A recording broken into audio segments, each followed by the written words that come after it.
کہنے لگے آج نبی پاک علیہ الصلوۃ والسلام نے فرمایا جس بندے پر بھی کوئی مصیبت آئے اسے کہنا چاہیے انا للہ و انا الیہ راجعون.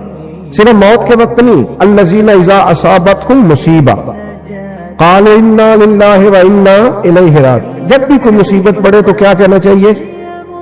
یاد ہو جائے گا لائٹ کے جانے پہ بھی پڑا کرو، یہ بھی ایک مصیبت ہے، بڑے کام رک جاتے ہیں.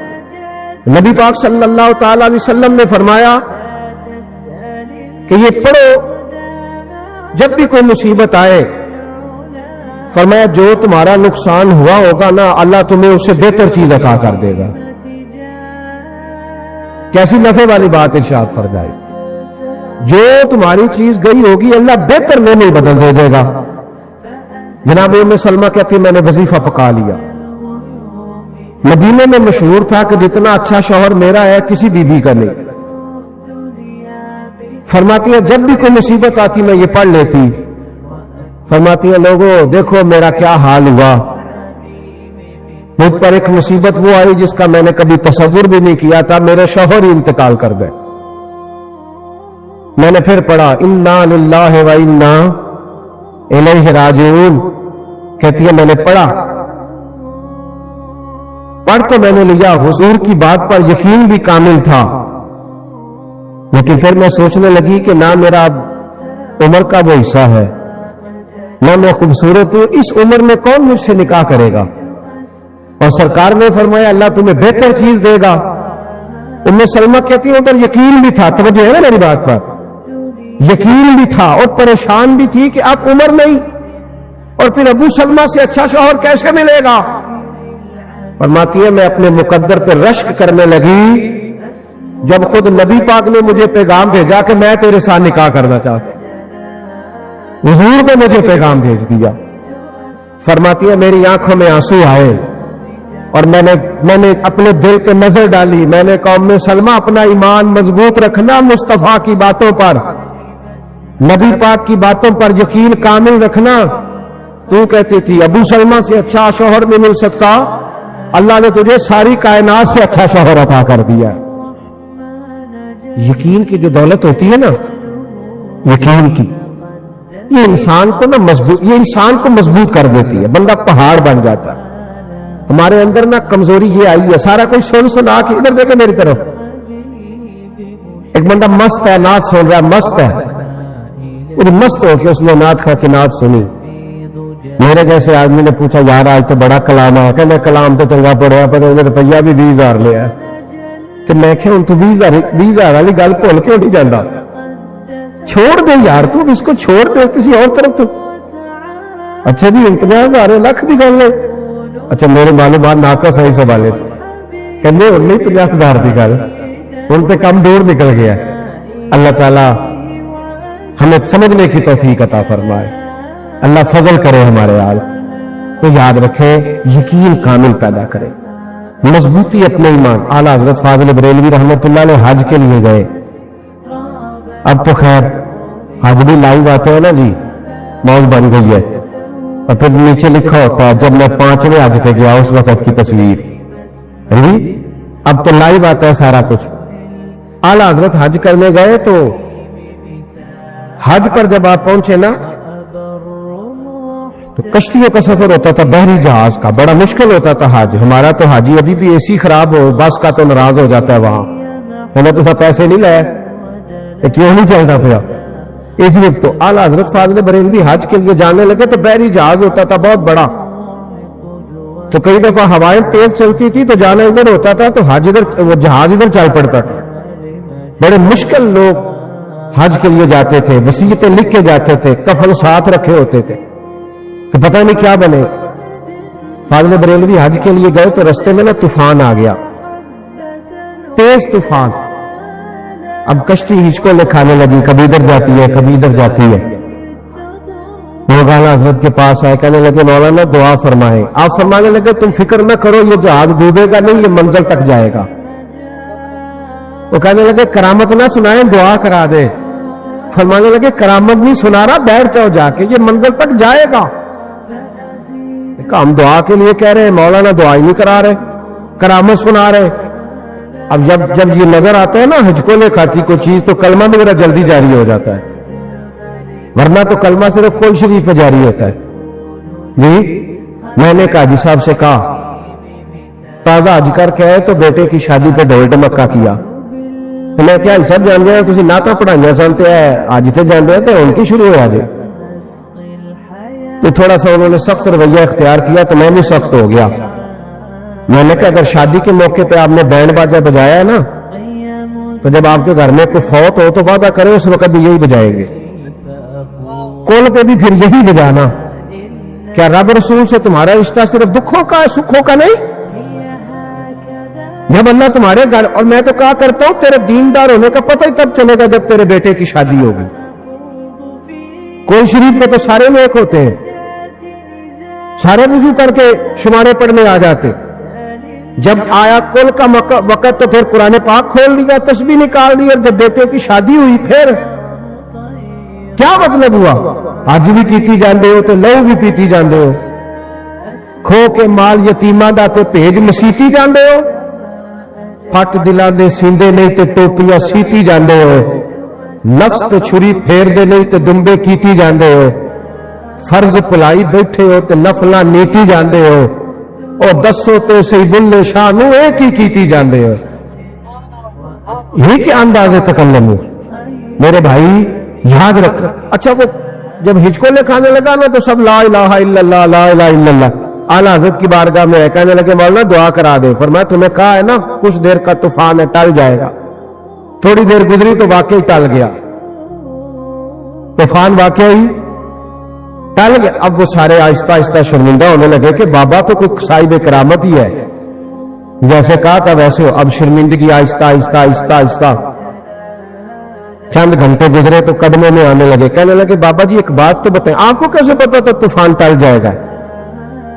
تو میری طرح کا پیر ہوتا ہے تو کہنا تو پہلے نہیں دس چھڑیا میں، میرے کو کرامت ہے. لیکن اعلیٰ حضرت پتہ کیا فرمانے لگے؟ فرمانے لگے یہ میری کرامت نہیں، یہ میرا یقین کامل ہے.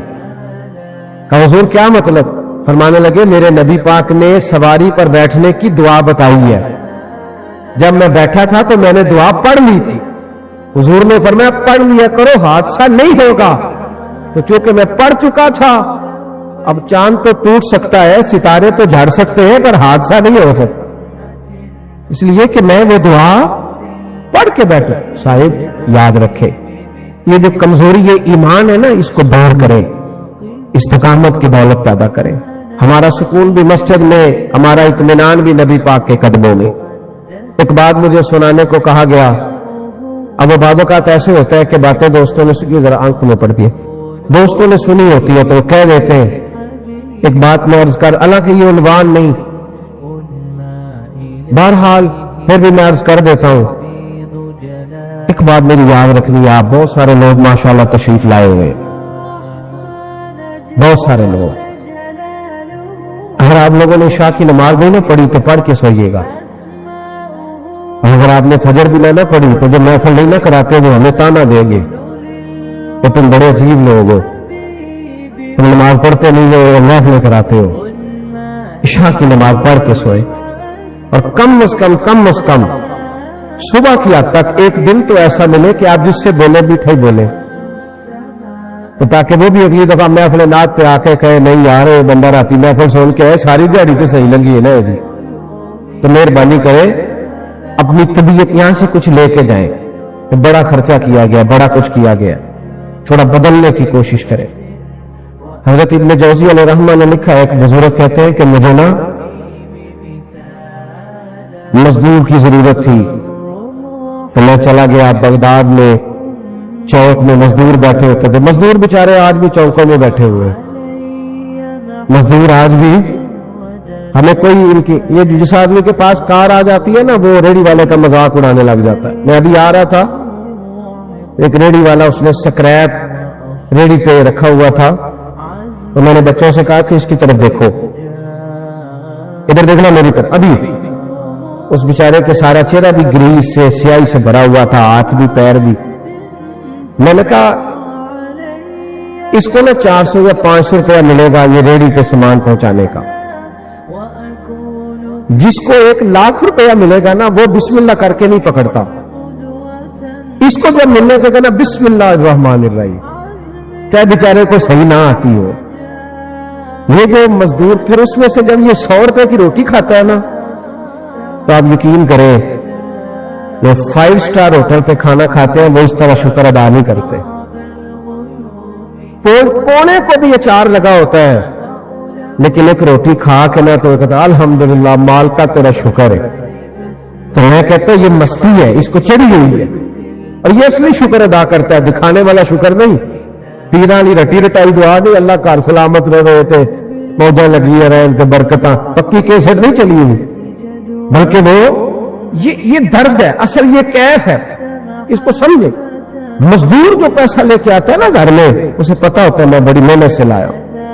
تو بابا جی کہتے ہیں میں مزدور لینے گیا تو مزدور بغداد کے چوک میں کونے پہ بیٹھے ہوئے تھے. ایک مزدور پہ میں نے نظر ڈالی تو وہ نوجوان تھا، چہرے پہ اس کے مجھے نورانیت نظر آئی. تو میں نے کہا بیٹے مزدوری کرو گے؟ اس نے کہا جی مزدوروں میں بیٹھا ہوں تو مزدوری کرنی ہے. میری بات کی سمجھ آ رہی ہے آپ حضرات کو؟ کہا جناب کروں گا. تو مزدور کہنے لگا جی میری 2-3 شرطیں ہیں. میں نے کہا کہ شرطیں تو مالکوں کی ہوتی ہے. کہنے لگا جی میری بہرحال ہے. میں نے کہا کرو. کہنے لگا جی پہلی شرط یہ ہے کہ لوگ 3 دینار مزدوری 4 دینار لیتے ہیں، میں 3 دینار لوں گا. کہتا میں ہنس پڑا. میں نے کہا یار باقی بھی اس طرح کی رکھ لے ساری. کہنے لگا دوسری شرط یہ ہے کہ جب تک اذان نہیں ہوگی میں آپ کی بات سنوں گا، جب اذان ہو جائے گی تو آپ کی نہیں سنوں گا، اپنے رب کریم کی سنوں گا. اور تیسری بات اس نے کہا آپ کے گھر میں مزدوری کروں گا، آپ کے کسی سوال کا جواب نہیں دوں گا. ان شرائط پہ میں اسے لے آیا. کہتے ہیں جو کام مزدور سارے دن میں کرتا ہے اس نے 2 گھنٹے میں کر دیا. مزدور بھی تو سگریٹ پینے پہ آدھا گھنٹہ لگا دیتے ہیں نا، چائے کے کپ پہ 25 منٹ، روٹی کھانے پہ 1.25 گھنٹہ. تو مزدور کو بھی چاہیے جو طے کرے اس پہ پورا اترے. کہتے ہیں اس نے 2 گھنٹے میں کام کر دیا. اب کام شروع کرایا تھا تو کچھ کام اور بھی نکل آئے. میں نے اسے کام بتایا، وہ کرنے لگ گیا. ظہر کی اذان ہو گئی تو مٹی اس نے نکال کے باہر رکھی تھی دروازے کے آگے. اذان ہوئی تو اس نے کدال اور کہیں وہی چھوڑی، مسجد کی طرف چلنے لگا. تو میرا بیٹا کہنے لگا اس کو ذرا سائڈ پہ تو کر دو، رستہ ہے. کہنے لگا تیرے ابے سے بات ہوئی تھی تو جب اذان ہو جائے گی پھر کسی کی نہیں سنوں گا. کہتے ہیں میں نماز پڑھ کے آیا، دوپہر کا ٹائم تھا. میری بیوی کہنے لگی اس کو کھانا کھا لے. روزے بھی نہیں تھے، عام دن تھے. اس کو کہا کھانا کھا لو تو کہنے لگا میں نے روزہ رکھا ہوا ہے. کہتے شام ہوئی، اس کو 3 دینار دیے. کام کچھ اور نکل آیا تھا. میں نے اس کو کہا کہ کل کہاں ملو گے؟ تو کہنے لگا آپ سیانے بیانے بندے ہیں، بتائیں کل تک زندہ رہیں گے؟